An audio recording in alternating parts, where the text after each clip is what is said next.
अरे 40वें की बात कर रहे हैं, खुद तो दफन करके अब्बा को कब्र से आ जाएगा, मदरसे के बच्चों को बिठा देगा कि हैं बैठो तीजे तक पढ़ो कुरान शरीफ। रोज नहीं 24 घंटे बिठाल देता है बात जगह, तीजे तक पढ़ना। पता नहीं इधर बिठालते हैं कि नहीं बिठालते हैं। हाँ, हमारे इलाके में जिसने कभी जिंदगी में कुरान नहीं पढ़ा हो, कभी जिंदगी में मदरसे जाके नहीं झांका हो, कभी कुरान को नहीं जानता हो, मर गया तो मदरसे के बच्चों को हायर किया, 10-5 बच्चों को तख्त बिछा दिया वहीं कब्रिस्तान में, और रात दिन पढ़ेंगे।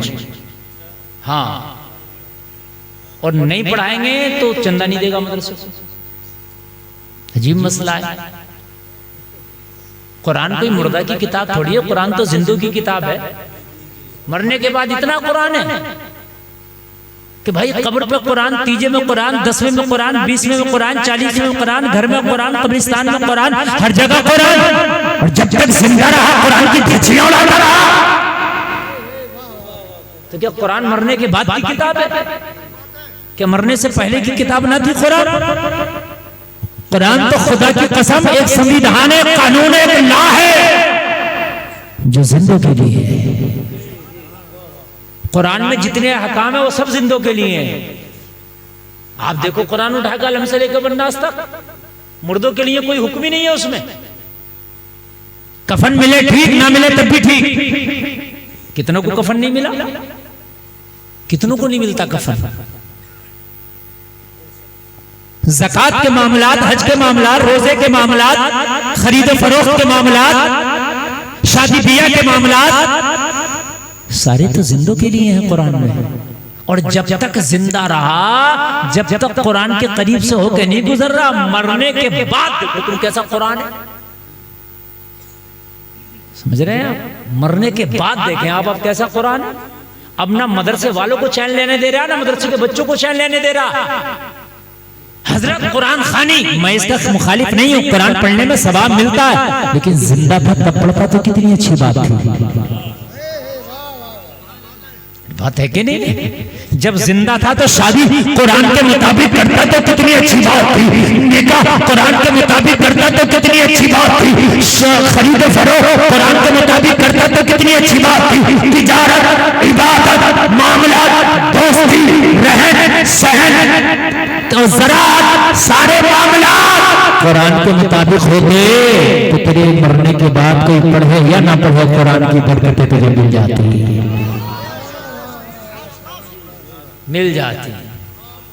अगर मरने के बाद ही सब कुछ कुरान से हो तो अमीर आदमी तो पूरे जिले के मौलवियों को बिठा दे कि हजरत सारी तनख्वाह मैं दूंगा, रातों दिन कुरान पढ़ो। अगर ऐसा नहीं है मेरे अजीज, हाँ फायदा मिलता है, मैं मान रहा हूँ कुरान को पढ़ने का सवाब है, लेकिन ये समझ में नहीं आता कि जिंदगी में कुरान के करीब नहीं निकला, मरने के बाद कुरान ही कुरान। ये कौन सी बात है?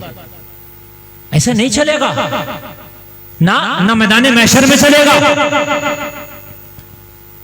बहुत से लोग बड़े खुश हैं, अब्बा मरे थे मैंने कुरान भी रखवा दिया मस्जिद में हदिया करके, जरूरी ना था। अगर मस्जिदों में कुरान पढ़ने के लिए काफी है तो मस्जिद कुरान रखाने की मस्जिद में जरूरत नहीं है।